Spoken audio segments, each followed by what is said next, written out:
जय हिंद दोस्तों। आज जिस टॉपिक को हम कंप्लीट करेंगे वो है कि इंडिया का जो फार्म का जो एक्सपोर्ट है वो काफ़ी राइज कर रहा है। फार्म एक्सपोर्ट मतलब कि हमारा जो एग्रीकल्चर प्रोड्यूस होता है ना, जैसे कि गेहूं वगैरह, वीट वगैरह और राइस वगैरह, ये सारी चीज़ें का एक्सपोर्ट काफ़ी ज़्यादा हो रहा है। ठीक है, एक्सपोर्ट बूम कितना हुआ है, मतलब कि कितना ज़्यादा एक्सपोर्ट ज़्यादा हुआ है और कितने सालों में, वो भी हम देखेंगे यहाँ पे। ग्लोबल प्राइसेस का जो प्रेशर है इंडिया पे, वो भी हम समझने की कोशिश करेंगे। और यूएस का जो टैरिफ लगाया है इंडिया पे, उससे क्या इम्पैक्ट आया हम वो भी देखेंगे इस एक्सपोर्ट वाली चीज़ पे। इंडिया का जो फार्म एक्सपोर्ट है उसने काफ़ी आउट परफॉर्म किया है, मतलब काफ़ी उसका परफॉर्मेंस बेटर रहा है यहाँ पे। मेन पॉइंट क्या है कि इंडिया का जो फार्म एक्सपोर्ट है ना, फार्म एक्सपोर्ट मतलब वो एग्रीकल्चर वाला, एग्रीकल्चर के जितने प्रोडक्ट्स होते हैं उसका जो एक्सपोर्ट है वो बहुत फास्ट बढ़ रहा है। बाकी गुड्स के एक्सपोर्ट्स काफ़ी धीरे हो रहे हैं। मतलब जैसे कि हम एक्सपोर्ट कर रहे हैं, इंडिया की बहुत सारी कंपनियां हैं जो कि यूएसए में, यूरोप में यहाँ पे अपने माल को बेचती, एक्सपोर्ट करती। इसका मतलब एक्सपोर्ट क्या करते हैं, हम फूड भी करते हैं, लेकिन हम कपड़े भी तो करते हैं ना, टेक्सटाइल भी करते हैं। हम फार्मा की चीज़ों को भी एक्सपोर्ट करते हैं। हम टूल्स वगैरह भी करते हैं, इंजीनियरिंग टूल जैसे कि नट बोल्ट पाने, ये सब भी बाहर भेजते हैं, बिल्कुल भेजते हैं। इसमें से जो फूड वाला है ना, ये सबसे अच्छा परफॉर्म कर रहा है, बाकी अच्छे परफॉर्म नहीं कर रहे हैं। हम फार्म का एक्सपोर्ट देखेंगे तो करीबन वो 9% से ग्रो कर रहा है। हम इसको मैं अगर राउंड में कर दूंगा, और ओवरऑल एक्सपोर्ट कितना है, करीबन 3% पे। मतलब कि सारा मिलाकर के एक्सपोर्ट 3% हो रहा है, और सिर्फ हमारे जो फार्म का एक्सपोर्ट है वही 9% कर रहा है। मतलब कि फार्म यहाँ पे जीत रहा है, खेती के जो प्रोडक्ट्स है वो यहाँ पे जीत रहे हैं एक्सपोर्ट की रेस में, और फैक्ट्रीज के जो प्रोडक्ट है वो काफ़ी स्लो चल रहे हैं। ठीक है, ग्रोथ क्यों हो रही है वो हम यहाँ पे देखते हैं। कौन से आइटम है जिसमें सबसे अच्छी ग्रोथ देखी गई है? एक तो नॉन बासमती राइस, सेकेंड हो जाएगा buffalo meet. Buffalo meet sir इसको इंग्लिश में क्या बोलते हैं? मैंने कहा बीफ बोलते हैं, लेकिन सर बीफ तो हमने काऊ सुना था। हाँ, काऊ मीट को भी बोलते हैं, बफेलो मीट को भी बोलते हैं। हम किसकी बात करें यहाँ पे? बफेलो मीट, जो कि अभी बहुत अच्छा एक्सपोर्ट हो रहा है यहाँ पे। मेरीन के सामान जैसे कि फ़िश हो गया, श्रिम्प वगैरह, ये बहुत एक्सपोर्ट कर रहे हैं। कॉफ़ी को बहुत ज़्यादा एक्सपोर्ट कर रहे हैं हम। फ्रूट्स और वेजिटेबल्स, इनको भी हम काफ़ी ज़्यादा एक्सपोर्ट कर रहे हैं। ठीक है, ये सब एक्सपोर्ट क्यों बढ़ रही है वो हम यहाँ पे देखते हैं। देखो, एक्सपोर्ट होता है ना, हम ये नहीं देखते हैं कि राइस कितने किलो गए हैं, हम ये नहीं देखते कि 10 टन हमने एक्सपोर्ट किया, नहीं नहीं, हमें देखते हैं कि कितने यूएस यूएस डॉलर, कितने बिलियन में हमारा एक्सपोर्ट गया है। हम किलो में नहीं नापते ना कि भाई कि हमने 10 किलो एक्सपोर्ट किया। हम तो ये नहीं, हम क्या कहते हैं कि भाई हमने 10 बिलियन यूएस डॉलर का हमने राइस को एक्सपोर्ट किया, ऐसा सोचते हैं ना? बिल्कुल सोचते हैं। मतलब कि हम प्राइसेस को काउंट करते हैं एक्सपोर्ट के टाइम पे, हम केजी को नहीं करते हैं। ठीक है, हम ये चीज़ को समझ गए। गवर्नमेंट ने राइस पर जो पुराने रेस्ट्रिक्शन थे ना उसको हटा दिया। गवर्नमेंट ने क्या कर रखा था, पहले राइस पे जो एक्सपोर्ट था ना उसको बैन कर रखा था कि राइस इंडिया से बाहर नहीं बिकेगा। ठीक है, लेकिन अब क्या किया इन्होंने, जो रेस्ट्रिक्शन था ना एक्सपोर्ट वाला, उसको हटा दिया है। बारिश बहुत अच्छी हुई, हमारा मानसून अच्छा था, तो प्रोडक्शन काफ़ी हाई हुआ है। ये प्रोडक्शन हाई हुआ है तो पहले तो हमने खुद के लिए रख लिया, इंडिया के लिए, इंडिया की सफिशिएंसी हो कंप्लीट हो गई। उसके बाद हमने काफ़ी एक्सपोर्ट किया, इसलिए हमारा फार्म एक्सपोर्ट काफ़ी बढ़ गया, क्योंकि हमारी मानसून अच्छी थी। गवर्नमेंट ने अपने स्टॉक्स काफ़ी ज़्यादा भर लिए हैं और एक्सपोर्ट की परमिशन मिल गई। देखो, गवर्नमेंट भी यही करती। गवर्नमेंट क्या करती है ना, पहले अपने स्टॉक्स को भरती। स्टॉक्स मतलब कि भाई अपने पहले खजाने को भरेगी, ताकि वो पीडीएस में, पब्लिक डिस्ट्रीब्यूशन सिस्टम, मतलब कि राशन की दुकान पे पहले माल बांटेगी, और अगर इनके पास में स्टॉक भरने के बाद में भी अगर कुछ माल बच जाता है तो फिर ये एक्सपोर्ट के अलाउ कर देती, ताकि ये माल इंडिया में सड़े ना, और एक्सपोर्ट हो जाएगा तो हमें पैसा भी मिलेगा। इसलिए क्या किया, गवर्नमेंट ने अपना स्टॉक काफ़ी ज़्यादा बढ़ लिया, उसके बाद में एक्सपोर्ट की परमिशन दे दी, तो हमारा फार्म एक्सपोर्ट बढ़ गया। इंडिया ने यूएस के टैरिफ के बावजूद भी नए बायर्स को ढूंढ लिया है। मतलब कि हम पहले, हमारा सबसे बढ़िया कस्टमर कौन था? यूएसए में हम सबसे ज़्यादा फार्म एक्सपोर्ट करते थे। ठीक है, लेकिन यूएस ने टैरिफ लगा दिया बहुत ज़्यादा, 58% का। पहले जो चावल 100 रुपये में जाता था, अब वो 158 रुपये में जाता है, वही सेम चावल। क्यों? 58% का टैरिफ लगा दिया यूएसए ने। तो मतलब कि अमेरिका में जो जॉन है ना, अमेरिका के सिटीजन जॉन, जैसे वो अब दुकान पे जाएगा ना, उनके वॉलमार्ट, जैसे अपने डीमार्ट होता है वहाँ वॉलमार्ट होता है, वहाँ पे इंडिया के राइस दिखेगा ना कि का पहले तो 100 रुपये का थे, इस महीने तो 158 रुपये हो गए, मैं तो नहीं लूँगा ये। तो इंडिया का यूएसए में एक्सपोर्ट कम हो गया, लेकिन क्या किया हमने, नए बायर्स ढूंढ लिए हैं, हमने नए कंट्रीज ढूंढ लिए जिस पर हम एक्सपोर्ट करें। ठीक है, कॉफ़ी की ग्लोबल प्राइसेस बहुत बढ़ गई है। मैंने क्या कहा था, अगर कॉफ़ी हम मान लेते पहले 10 किलो ही बेच रहे थे, एक्सपोर्ट कर रहे थे, और मान लेते अभी भी हम 10 किलो ही भेज रहे हैं, लेकिन उस समय मान लो 400 रुपये केजी था और अब 800 रुपये केजी हो गया, तो हमारे यहाँ पे एक्सपोर्ट बढ़ गया। क्यों? क्योंकि अब हम 8,000 रुपये का माल बेच रहे हैं, पहले हम 4,000 रुपये का माल बेच रहे थे। समझ में आ गया? माल तो सेम ही बेचा 10 किलो, लेकिन रेटें ज़्यादा होने से हम क्या कहेंगे, हमारा एक्सपोर्ट बढ़ गया। ठीक है, क्योंकि हम एक्सपोर्ट में प्राइस को कैलकुलेट करते हैं, हम किलो को कैलकुलेट नहीं करते हैं। हम ये नहीं कहते ना कि हमने 10 टन राइस भेजे, नहीं, हम क्या कहते हैं, हमने 10 बिलियन यूएस डॉलर का एक्सपोर्ट किया। ठीक है, बात समझ में आ गई। और कॉफ़ी की ग्लोबल प्राइसेस काफ़ी ज़्यादा हो गई, तो हमने सेम ही माल भेजा, लेकिन तो भी प्राइसेस बढ़ने से हमारा एक्सपोर्ट का वैल्यू बढ़ गया। ठीक है, और हमारा एग्जांपल जैसे कि एक कस्टमर हमारा यूएस में था, वो काफ़ी गुस्सा हो गया, उसने टैरिफ लगा दिया, तो हमने जो इंडिया जो शॉपकीपर था, जो माल बेच रहा था, उसने नए कस्टमर संभाल लिए, जैसे चाइना, यूरोपियन यूनियन, जापान वगैरह। सही बात है। मेजर आइटम कहते हैं जो 5 होते हैं, हम यहाँ देखते हैं नॉन बासमती राइस के बारे में देखते हैं कि लास्ट ईयर हमने 6.5 बिलियन का एक्सपोर्ट किया था, और इस साल और ज़्यादा होने के चांसेस हैं। ठीक है, इसका रीज़न क्या है, हमारा जो गवर्नमेंट ने एक्सपोर्ट को बैन कर दिया था, उसको हटा दिया।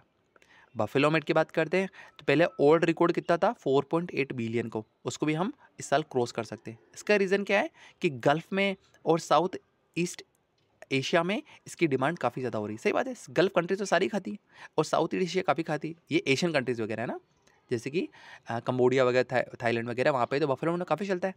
ठीक है, तो वहाँ डिमांड आ रही। और क्या है, मेरिन प्रोडक्ट पहले करीबन 4 बिलियन का एक्सपोर्ट था, और यूएस ने क्या किया कि 58% का टैरिफ लगा देता मेरिन प्रोडक्ट्स पे, फिश पे, शिम्प पे, इन सब पे।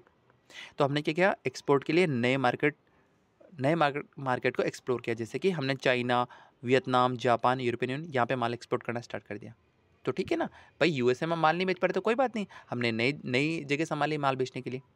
मतलब कि यूएसए का दरवाज़ा बंद हुआ, तो इंडिया ने साइड वाले 5 दरवाजे और खोल दिए।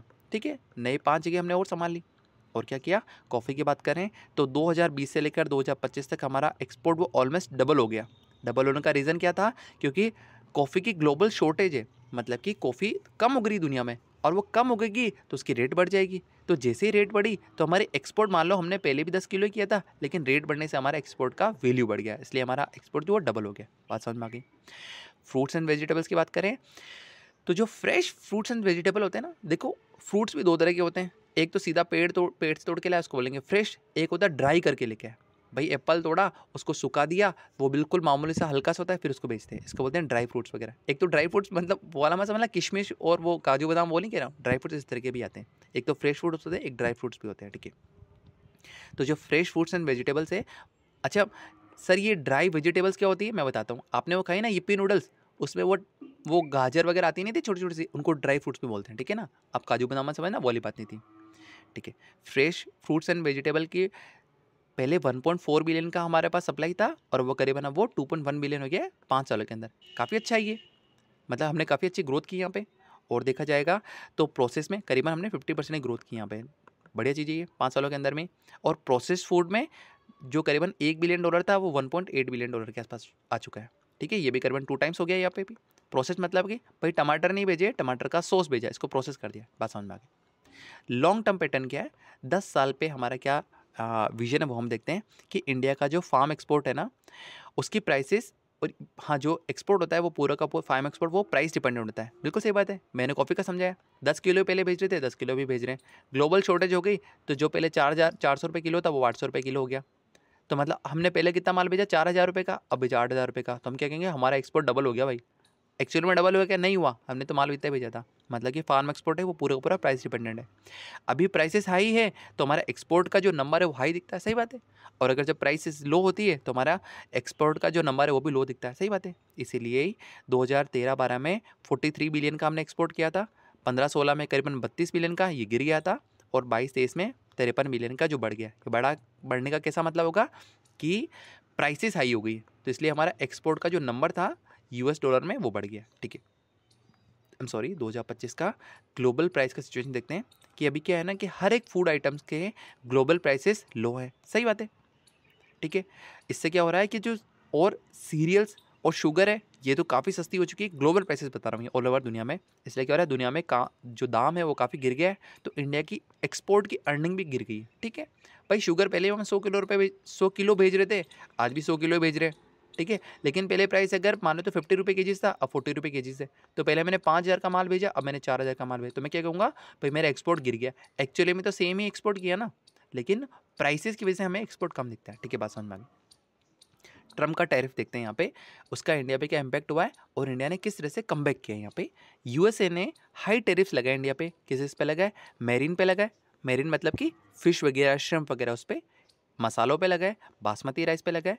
रिजल्ट क्या हुआ कि हमारी मेरिन के जो एक्सपोर्ट था यूएस मार्केट में वो करीबन 27% गिर गया था, स्पाइसेस का 45% गिर गया, बासमती का करीबन 18% गिर गया। ठीक है, भाई टैरिफ लगा दिया तो जो पहले मान लेते हैं 58% का टैरिफ था करीबन यहाँ पे, तो अगर जो पहले बासमती राइस 100 रुपये के थे वो अब 158 रुपये के हो गए। तो जो यूएसए में जॉन है, वो यूएसए का जो सिटीजन है जॉन, वो अगर वॉलमार्ट जाता है तो वो क्या कहेगा, यार इंडिया के जो चावल महंगे हो गए, ये नहीं लूँगा, चाइना वाले चावल लूँगा, वो आज भी 100 रुपये की हैं। तो ठीक है, वो ले गया, और इससे हमारे सारे एक्सपोर्ट गिरे भी हैं। बट इंडिया ने क्या किया, इंडिया ने इस लॉस को कैसे कवर किया, एक्सपोर्ट किया, हमने नए मार्केट संभाले, इसको कहते हैं नए मार्केट संभालना, जैसे कि China, Vietnam, Japan, European union, Canada, हमने ये सारे जो माल थे ना, हमने इसको यहाँ ट्रांसफ़र कर दिया। तो ठीक है, इससे क्या हुआ, हमने नए पार्टनर्स भी बनाए और हमने डाइवर्सिफाई भी किया। ठीक है, हमारी डिपेंडेंसी भी कम हुई। ठीक है, नए वर्ड से, नए पार्टनर्स, डाइवर्सिफिकेशन और डिपेंडेंसी कम होना। ठीक है, गुड न्यूज़ क्या है कि यूएसए ने कुछ आइटम्स पे जैसे कि टी, कॉफ़ी, स्पाइसेस, फ्रूट्स, इन पर वापस टैरिफ को हटा दिया है। ठीक है, इंडिया की इंपोर्ट्स, लेकिन ये देखो हटाने के बाद भी हमारे पास अब नए मार्केट आ चुके हैं और हमने डाइवर्सिफाई भी कर लिया ना, हमारा डिपेंडेंसी कम कर दी हमने।